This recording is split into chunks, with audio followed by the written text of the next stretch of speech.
மனிதனுக்கு முன்பாக படைக்கப்பட்ட படைப்பாக மலக்குமார்கள் இருக்கிறார்கள். அதை இறைவன் எப்படி சொல்கிறான்? 2வது அத்தியாயம் 30வது வசனத்துல இறைவன் சொல்றான், கால ரப்புக்க, இறைவன் சொல்றான் யாரிடத்துல?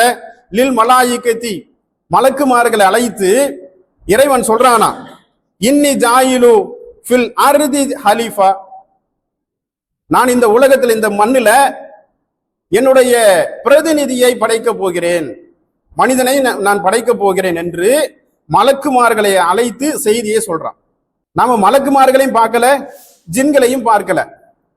ஆனால் ஜின்கள் எப்படி படைக்கப்பட்டிருக்கிறது? நெருப்பால் படைக்கப்பட்டிருக்கிறது. அவர்கள் நம்மை போலவே இந்த உலகத்தில் வாழ்ந்து கொண்டிருக்கிறார்கள்.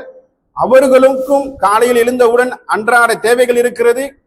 அவர்களும் தொழில் வியாபாரங்கள் என்ற வகையில அவர்களும் வாழ்ந்து கொண்டிருக்கிறார்கள். அவர்களும் இன்ன பிற நிர்வாகங்களை செய்து கொண்டிருக்கிறார்கள். அவர்களுக்கும் வணக்க வழிபாடுகள் இருக்கிறது, வணங்கி கொண்டிருக்கிறார்கள். அவர்களுக்கும் மனைவி மக்கள் இருக்கிறது, பிள்ளை பெயர்களை பெற்றெடுக்கிறார்கள். இப்படியாக இந்த ஜின்கள் இந்த மண் உலகில் வாழ்ந்து கொண்டிருக்கிறார்கள். ஆனா அவர்களை பற்றி நம்ம கண்ணுக்கு தெரியாது. அதே போலதான் இந்த மண்ணில எத்தனையோ கோடான கோடி மலக்குமார்கள் நிறைந்திருக்கிறார்கள். அன்றாட பணிகளை அவர்கள் செய்து கொண்டிருக்கிறார்கள். ஆனால் அவர்களுக்கும் மனித ஜின் வர்க்கத்தினருக்கும் உள்ள வித்தியாசம் என்னவென்று சொன்னால், நாம் பல்கி பெருகுவோம்.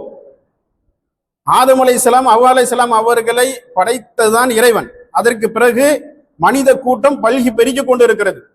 ஜின் கூட்டமும் அப்படித்தான் பல்கி பெருகிக் கொண்டே இருக்கிறது, இனப்பெருக்கம் செய்து கொண்டிருக்கிறார்கள். ஆனால் மலக்குமார்களை பொறுத்தவரை இறைவன் படைக்கிறான். ஒவ்வொரு மலக்குமாரையும் இறைவன் படைக்கிறான். அவர்கள் பல்கி பெருகுவதில்லை. அவர்களில ஆண் பெண் என்று சொல்லக்கூடிய இரு பாலர்கள் கிடையாது. அவர்களிடத்துல இனப்பெருக்கம் என்பது கிடையாது. பல்கி பெருக வேண்டிய அவசியம் அவர்களுக்கு இல்லை. அந்த உடல் அமைப்பும் அவர்களுக்கு தேவையில்லை, அவசியம் இல்லை. அப்படி படைப்பாக இறைவன் படைக்கவில்லை. அவர்களுடைய உடல் அமைப்பே அப்படித்தான் இறைவன் படைத்திருக்கிறான். ஒவ்வொரு மலக்குமாரையும் இறைவன் தான் படைக்கிறான்.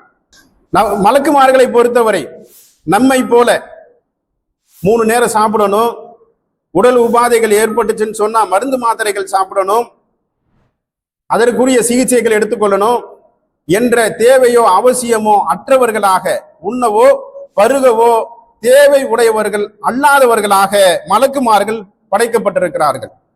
இறைவன் சொல்றான், ஒரு சம்பவத்தை சொல்லி நமக்கு அதை குறிப்பாக உணர்த்துகிறான். இப்ராஹிம் அலைஹிஸ்ஸலாம் அவர்களிடத்துல மலக்குமார்கள் வர்றாங்க.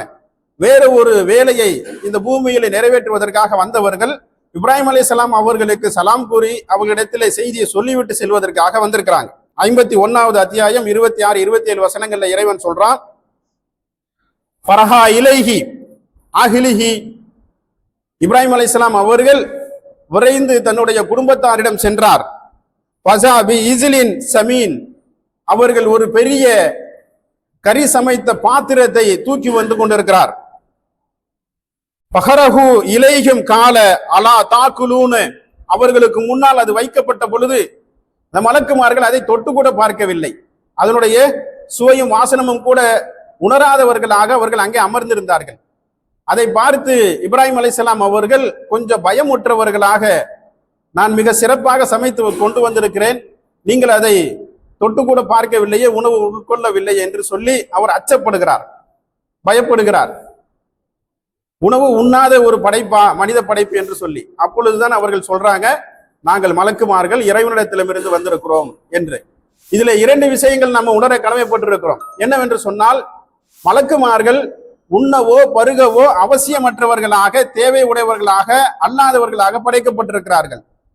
2வது விஷயம், மலக்குமார்கள் இறைவனுடைய கட்டளையின்படி தேவைப்படும் பட்சத்தில் மனித உருவில் வருவார்கள் என்பதனைத்தான் நாம இதுல உணர வேண்டிய கடமைப்பட்டிருக்கிறோம். நபி ஸல்லல்லாஹு அலைஹி வஸல்லம் அவருடைய காலகட்டத்தில் கூட போர் சமயங்களிலே இறைவன் சொல்லி காட்டுகிறான், நான் சப்பாக மலக்குமார்களை இறக்கி தந்து உங்களுக்காக நான் உதவி செய்தேன், அதை நீங்கள் உணரவில்லையா என்று குர்ஆன் வசனங்களிலே இறைவன் கேட்டு, நமக்கு மனித உருவிலே தேவைப்படும் பட்சத்திலே நமக்கு உதவி செய்வதற்காக, ஒத்துழைப்பு செய்வதற்காக, பாதுகாப்பதற்காக இறைவன் மனித உருவிலே மலக்குமார்களை அனுப்பி வைப்பான் என்பதனை நாம் இதன் மூலம் பார்க்க கடமைப்பட்டிருக்கிறோம்.